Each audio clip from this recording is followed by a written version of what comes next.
All right, folks, we are back. I'm your host, BKP, and you're watching BKP Politics on FYNTV.com. Now, let me just say this. We're going to, at 10 o'clock, I have a special guest coming in from 10 to 11. You're really going to enjoy that. But Sunday, I was watching, and I go through about 40 websites a morning. I'm serious, about 40 different ones. And they're not all the same. I'll go to the Guardian, I'll go to the Sun, I go to the Daily Mail. I go everywhere, look around. And obviously in 2 and 3 hours, I can't get into everything. But I was real concerned about the Supreme Court and what happened on the Pennsylvania case yesterday for the election. Also, the tax returns, Trump's tax returns, it'll never be open. I went over, it will never be over with Trump. No, it will never be over. They're working to erase him. If they erase Trump, you're being erased also, because it's just like I said, you're going to say, well, no, wait a minute. Trump is very relevant. They're doing everything to erase him. Now, he will speak at CPAC, I think it's 4:30 Sunday. And I understand he is going to bring it. He's going to bring it. It's going to be Trump Unleashed. 4:30, I think, Sunday at CPAC. So get ready. But the tax returns, Cyrus Vance, I'll get into that in a minute. But I don't know why MSNBC, I went to one of the websites this morning, and I recorded it Sunday. I watch Meet the Press. Every Sunday morning, F. Chuck Todd, I watch Meet the Press. And I was wondering Sunday, why is F. Chuck Todd doing this? He always has this segment called Data Download. And it's some information that he brought on some research that he did. I recorded it. It's not the best recording, but it's a good one. And I want you to watch this 2-minute video. Play the tape.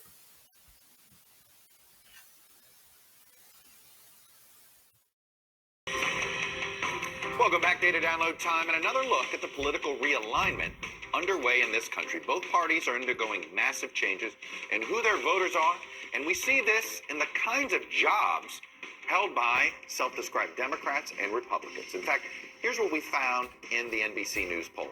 In the last decade, the percentage of blue-collar voters who call themselves Republicans has grown by 12 points. The number in the group identifying as Democrats, that has declined 8 points. Not a surprise. We've been telling you this. Among white-collar voters, the numbers have actually remained mostly stable. This will surprise some folks, with Republicans seeing a tiny drop and Democrats seeing a tiny increase. Some proof that maybe they are renting the suburbs for now. In that way, the blue-collar shift for the GOP has the potential to reshape the party. In fact, take a look at the percentage of white blue-collar voters who identify as Republicans a decade ago. It has jumped a bit by 2016, but in the last 4 years, in the Trump era, it jumped 10 more points. Now, we know whites represent the largest share of the Republican Party voters, but we're seeing the party make gain among blue-collar workers of other racial and ethnic groups, too. Hispanic blue-collar voters have peeled off from the Democratic Party in the last 10 years. GOP is up 13 points among that group, and something similar is happening among black blue-collar voters. They've moved Republican by 7 points in the last decade. The numbers are still small overall, of course, but considering the struggles Republicans have had wooing black voters, even a little positive movement among blue-collar voters is welcome news for them.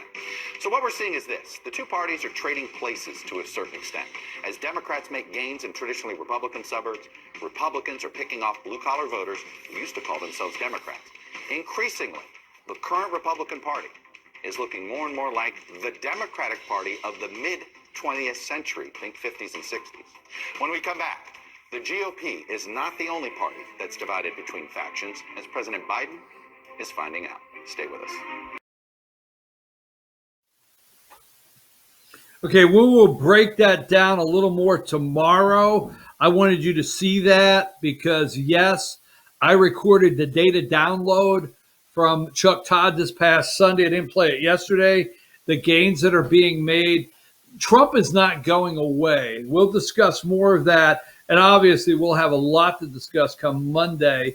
as we're hearing more and more throughout the week what Trump may say. Now, the other confirmation, and it's always, give me number 43, equity. The equity bill. There's a bill for equity. It's all the way through. Now, the Green New Deal, pipelines, fracking, killing jobs.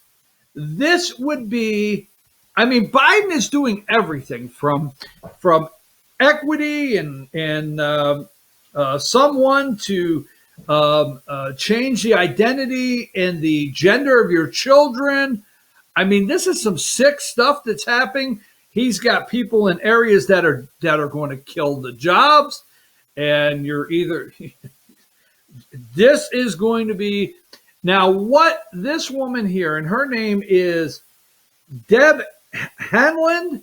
She is a former representative from New Mexico, the first district. I don't know off the top of my head, first district of New Mexico. Deb Hanlon. Now, here is the Department of Interior, and the media will gush this week. It'll probably the spigot will get turned on probably tomorrow. I think her confirmation hearing is this week. You got to keep an eye on it, and they will gush the first Native American to hold this position or cabinet level position, the first Native American. And they love to cheer. The first black, the first caramel colored American, the first woman that's not a Republican in the position, Latino, the first, and they cheer like crazy, and they gush empathy and emotion and everything over the reality. This individual here, she opposes fracking, and she's one of the first early endorsers of the Green New Deal. All right. She has protested against the pipeline in South Dakota. This is a real radical, like the others that Joe, I mean, this makes Merrick Garland, look like a moderate at the DOJ. You got to pay attention to this one here. This nomination this week that's coming up. Now, let's go through the tax returns, Trump's tax returns. Now, as you're looking and doing your research today, New York District Attorney Cyrus Vance, look him up. Let's go through this really. Let me just go to this quickly. Number 4. Okay. Number 4, number of deaths per day in the U.S. We've topped the 500,000 mark. But again, I mean, I'm just saying it's up to you to look at it. As you can see, where we shut the country down, where the curve starts up, it goes down, and then when it takes an enormous spike up, if you will look at the dates, okay, it started enormously climbing in September, October, November, enormous climbs. And now Joe Biden, the miracle. I know what it sounds like. I'm implying that it went up for Trump to go out. And now it gives Joe an opportunity to save the day. Just saying, I know what it sounds like. But number 5. It's February 23rd. Joe was inaugurated January 20th. In no way whatsoever in 30 days in a Biden administration, he was too busy signing executive orders. This right here, all of the positive that's coming out right now concerning COVID in the numbers are due to the Trump administration's efforts to get rid of COVID-19, eradicate it. But I just want you to look at those dates where it starts up October 26 and it's flying up all the way through November and December. Super spreaders, Christmas. Now, I'm wondering when we are going to have the Super Bowl party super spreader event. Number 37, I just want to say this. This is a direct, I'm not being mean, I promise. All you got to do is watch one morning. Justin Trudeau to visit White House virtually. All right. U.S.-Canada relationships, virtual visit at the White House for Justin Trudeau. But this young lady on CNN is clearly meeting a quota, period. If you watch this young lady, CNN has checked off age, black, female. Okay, we hired another one. I'm serious. She is a disaster. I know it doesn't sound right. No, it's not racially motivated in any way whatsoever. So let me give you this. Now, Trump's tax returns. The Supreme Court said, you know what? You can see, give me number 24. Supreme Court won't stop the grand jury from getting Trump's tax returns. Now, a grand jury in New York, assembled by the district attorney Cyrus Vance Jr. Go look up Democrat Cyrus Vance. Go look up Cyrus Vance. Look up the family. Look up the background, who they are. And it's Cyrus Vance Jr. that wants to try to put Paul Manafort away again. And the court said you can't do that. Well, they're going to look at the tax returns. The ruling doesn't mean the returns will become public at any time soon. Now,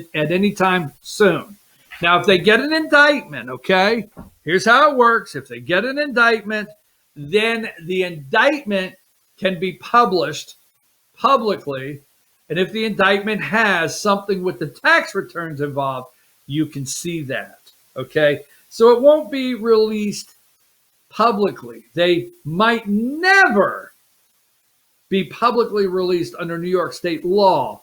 Materials turned over to a grand jury must be kept secret. How long before these are in the WAPO or the New York Times, right? Number 23, Trump says he's facing political persecution after Supreme Court rejects his attempt to keep tax returns. Folks, they want the tax returns released. They want to leak them out. Give me number 22. They want to leak them. They want the tax returns released, right? And they want Trump in jail. All right, there you go. Trump in jail. Number 21, the House panel advances the $1.9 trillion COVID relief bill as Democrats move towards passage this week. Okay. We can get more into that in a minute. Number 17, this is a picture of Cyrus Vance, the New York prosecutors that want this. I did not get into it. I will explain tomorrow. I'll take some time tomorrow of why.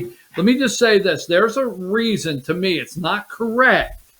It's not the right thing to do. But there's a reason why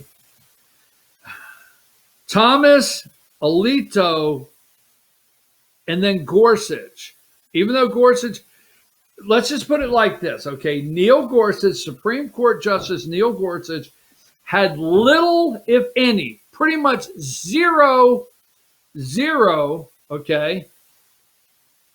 There was zero contention or conflict or what am I looking for? What words? I'm rushing out of here. But when Neil Gorsuch was confirmed as Supreme Court Justice, little, if any, outrage over it. I mean, it did not make liberals happy, but little, if any, outrage. But then along came Kavanaugh, and Amy Coney Barrett was directly asked if she would rule or hear anything where Trump was concerned on the election. So those two in particularly, my opinion is they both think any ruling they would have would start total chaos in this country, and this country would explode. Now, that should be no reason whatsoever why a Supreme Court justice should render a decision at any time. It should be constitutional. But I see where they're going. It's not okay. And hopefully in the future they can correct There's no correcting what those two have done. I would just go there. I was looking for something else. The $11 minimum wage, Joe Manchin supposedly is going to say, you know what, I can go with the 11 minimum wage hike. I thought I saw that somewhere here. I may not have it.